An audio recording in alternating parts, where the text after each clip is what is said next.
March 30th, 1981. Washington Hilton Hotel. 2:27 p.m. Special Agent Catherine Martinez stood 3 feet from President Ronald Reagan, her eyes scanning the crowd with the kind of focus that came from 6 years of Secret Service training. The president had just finished speaking to the AFL-CIO conference and was walking toward the limousine, waving to the press pool, that famous Reagan smile lighting up his face. Catherine was 29 years old, one of only 12 female agents in the entire Secret Service, and she'd fought like hell to get this assignment. She'd graduated top of her class at the Federal Law Enforcement Training Center. She'd scored perfect marks in firearms, defensive tactics, and emergency response. She'd proven herself repeatedly, and still some of the old guard agents treated her like a diversity hire. But standing here, right now, in the rain, outside the hotel, Catherine wasn't thinking about any of that. She was doing her job, watching hands, tracking movements, looking for the thing that didn't fit. She saw him at 2:27 and 15 seconds. Young man, early 20s, combat stance, crouching slightly, left side of the press pool, hand coming up from inside his jacket, gun. Catherine's brain processed it in a fraction of a second. Revolver, small caliber, 22 maybe, distance approximately 15 feet, target the president. She moved. Everything after that happened in slow motion and lightning speed simultaneously. She heard Jerry Parr, the lead agent, shouting. She heard someone scream. She saw the gun barrel tracking toward Reagan, saw the kid's finger tightening on the trigger. 6 shots, 1.7 seconds. Later, the investigators would time it exactly. Catherine felt the impact before she heard the sound. It was like being punched by a professional boxer, except the fist went through her shoulder instead of stopping at the skin, hot, burning. The force of it spun her halfway around, but training overrode pain, and she kept moving, kept pushing, got her body between the president and the shooter, even as her left arm went numb and blood started soaking through her dark blue suit jacket. She saw Tim McCarthy, another agent, go down, shot in the abdomen. She saw Jim Brady, the press secretary, collapse, the catastrophic head wound that would leave him paralyzed for life. She saw Thomas Delahanty, the D.C. cop, crumple, shot in the neck. And she saw Jerry Parr grab Reagan and throw him into the limousine, not knowing, none of them knowing yet, that the president had also been hit, that a bullet had ricocheted off the limo and entered under his arm, that he was bleeding internally and would nearly die before they got him to the hospital. Catherine stayed on her feet for another 8 seconds, enough time to help Jerry get the limo door closed, enough time to see other agents tackle the shooter, enough time to confirm the president was away, safe, protected. Then her legs gave out and she hit the pavement. The last thing she remembered before losing consciousness was the rain on her face and someone shouting, "Agent down! We need a medic now!" She woke up 3 days later in George Washington University Hospital. The doctors told her she'd lost 2 pints of blood, that the bullet had missed her heart by less than 2 inches, that she'd have permanent nerve damage in her left arm, that she'd never have full range of motion again. They told her she'd saved the president's life. They gave her the Secret Service Valor Award. The president himself, recovering from his own wounds, came to her hospital room and thanked her, shook her hand, her right hand, because the left one was immobilized. But what they didn't tell her, what nobody told her, was that the nightmares would never stop, that she'd see that gun every time she closed her eyes, that she'd spend the rest of her life analyzing every crowd, every shadow, every slight movement that might be a threat. 24 years later, Catherine Martinez was still watching, still scanning, still protecting. And nobody at Harpo Studios had any idea who she really was. 2005, Chicago, Harpo Studios. "You're being ridiculous." Oprah Winfrey's voice carried the kind of exasperation that came from someone who'd built an empire and didn't have time for what she perceived as nonsense. She stood in the lobby of Harpo Studios in Chicago, her production headquarters, arms crossed, facing the woman who'd been causing problems for the past 3 weeks. The security guard was in her late 60s, maybe 70. It was hard to tell. She stood barely 5'5", with short silver hair cut in a no-nonsense style and pale gray eyes that tracked every movement in the room with an intensity that made people uncomfortable. Her name tag read, Martinez, C. Catherine Martinez had been hired a month ago as part of the studio's expanded security detail. High-profile guests, increased threats in the mail, the usual escalation that came with Oprah's growing influence. But from day one, Catherine had been difficult. She insisted on checking every single person who entered the building, no exceptions. She'd stopped Stedman Graham at the door and demanded ID. Stedman, Oprah's partner of 15 years, a man whose face was almost as recognizable as Oprah's. She'd made Gayle King, Oprah's best friend, go through the metal detector twice because the machine beeped. She'd even pulled aside one of Oprah's longtime producers and searched her bag because protocol requires random checks. The final straw had come this morning. A flower delivery had arrived, a massive arrangement, stunning roses, addressed to Oprah from a prominent Chicago donor. Catherine had refused to let them into the building. She'd called the police, had them run the delivery company, insisted on x-raying the flowers, and ultimately had the entire arrangement taken apart stem by stem, looking for, what? Bombs? Poison? The flowers were clean. They were always clean.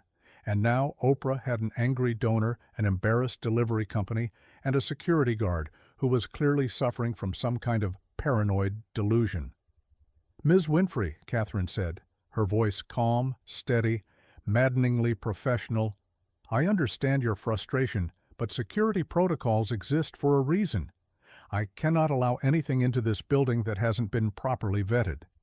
"It was flowers," Oprah said, her voice rising slightly, "from someone who donated $500,000 to my foundation. Flowers. And you treated it like a terrorist attack." "Respectfully, ma'am, the 1995 Oklahoma City bombing used a package delivery as cover. The 1993 World Trade Center attack involved a vehicle. Threats don't always look like threats. This isn't the White House. This is a television studio." Something flickered across Catherine's face, so quick that Oprah almost missed it. A tightening around the eyes, a muscle jumping in her jaw, but her voice remained steady. "With all due respect, ma'am, anywhere you are is a high-value target. My job is to ensure your safety, even if that means being thorough." "Your job," Oprah said, and her tone shifted, became colder, more final, "is to provide security without disrupting operations. And you've disrupted operations every single day since you started. I've tried to be patient. I've tried to understand. But this is too much." She turned to her head of operations, Jeff Chen, who'd been standing uncomfortably to the side throughout the exchange. "Jeff, I want Ms. Martinez reassigned. Maybe to the parking garage, checking employee credentials. Somewhere she can't harass our guests and vendors." "Ms. Winfrey," Catherine started. "This conversation is over," Oprah said, not unkindly, but with absolute finality. "Thank you for your service, but you're not a good fit for the front desk." Catherine stood silent for a moment. Then she nodded, once, sharp and military. "Understood, ma'am." She turned and walked toward the elevators, her posture ramrod straight, her steps measured and precise. Something about the way she moved made Oprah pause, made her think for just a moment that maybe she was being too harsh. But no, she couldn't run a studio where everyone was terrified to walk through the front door. Catherine Martinez was clearly living in some kind of past trauma, seeing threats that didn't exist, and Oprah couldn't let that poison her workplace. What Oprah didn't know, what nobody at Harpo Studios knew, was that Catherine Martinez wasn't paranoid. She was experienced. 1 week later, Chicago Tribune office. The email arrived in Marcus Webb's inbox at the Chicago Tribune at 3:47 a.m. He almost deleted it. The subject line read, "Story Tip, Harpo Studios Security," and the sender was an anonymous Gmail account. Usually that meant either a disgruntled employee with an axe to grind or someone trying to sell him gossip that wasn't newsworthy, but something made him open it. Maybe just the timestamp, 3:47 a.m., was when people sent emails they'd been debating for hours, emails that kept them awake, emails that mattered. The body was short. "Mr. Webb, there's a security guard working at Harpo Studios who was demoted 3 weeks ago for being too strict. Her name is Catherine Martinez. Oprah Winfrey personally reassigned her from the front desk to the parking garage because she checked protocols too carefully. You should look into who Catherine Martinez really is, specifically what she was doing on March 30th, 1981. A concerned colleague, Marcus, stared at the date, March 30th, 1981. He was a history buff, kept track of major events.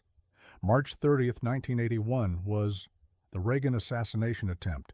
He sat up straighter, opened a new browser tab, started searching. Catherine Martinez, Secret Service Reagan, pulled up nothing. He tried different variations, still nothing. The Secret Service was notoriously private about agent identities, even decades later. But he had access to the Tribune's archival database.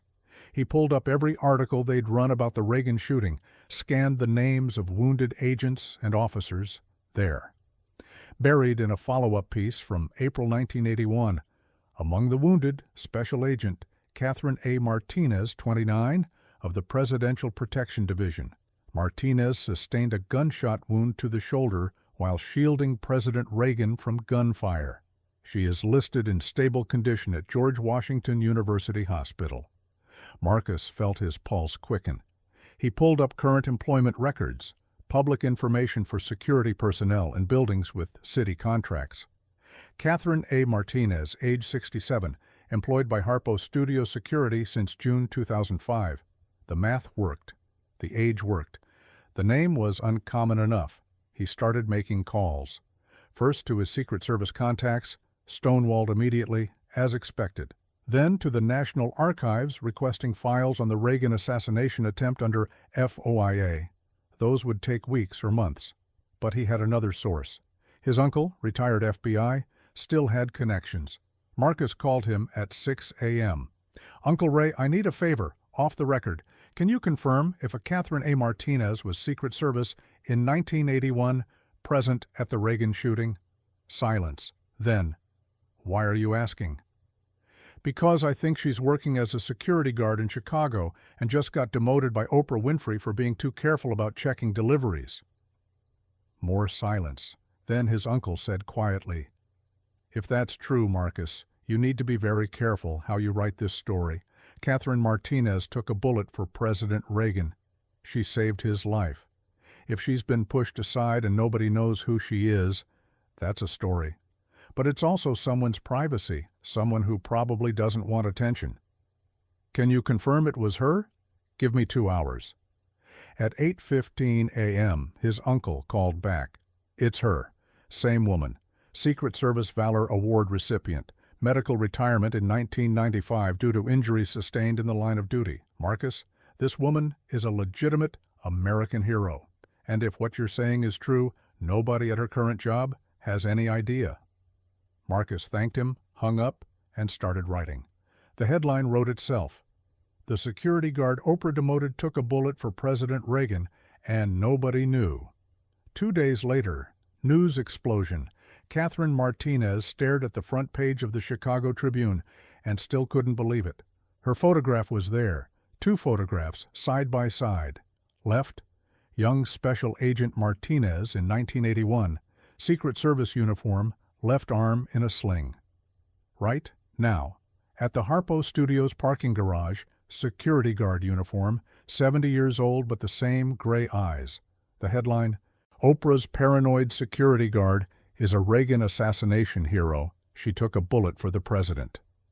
The story was everywhere. ESPN, CNN, Fox News, every sports blog. Twitter exploded. Oprah Winfrey demoted a woman who saved President Reagan's life for doing her job too well. Shameful. Catherine Martinez took a bullet in 1981. In 2005, Oprah punished her for checking flowers too carefully. Perspective. A woman with the Secret Service Valor Award is checking badges in a parking garage. Oprah, you can do better. Catherine's phone wouldn't stop ringing. Reporters, veterans groups, former Secret Service colleagues, all saying the same thing. Why didn't you tell us? If we'd known. But that's why she hadn't told them, because if they knew, everything would change. She'd be treated as a hero or as fragile, and she just wanted to do her job. Her doorbell rang. Catherine stood, looked out the window. Oprah Winfrey, without her security team, standing at the doorbell, eyes red, unkempt. Catherine opened the door. "If I'd known," Oprah said, her voice breaking, "if I'd known who you were, what you did, I would never—" "You didn't need to know," Catherine said quietly. "I was just doing my job." "No," Oprah shook her head. "You weren't just doing your job. You were doing what you've done for years, protecting people, and I punished you for it. I came to apologize again, to your face, and to ask, would you like your job back? Not just the front desk? Head of all security at Harpo, with whatever team you want, whatever resources you need." Catherine looked at her for a long moment. Then, one condition. Anything. No more ceremonies, no press, just my job. Oprah smiled through tears. Deal. 2 weeks later, Catherine Martinez was head of security at Harpo Studios.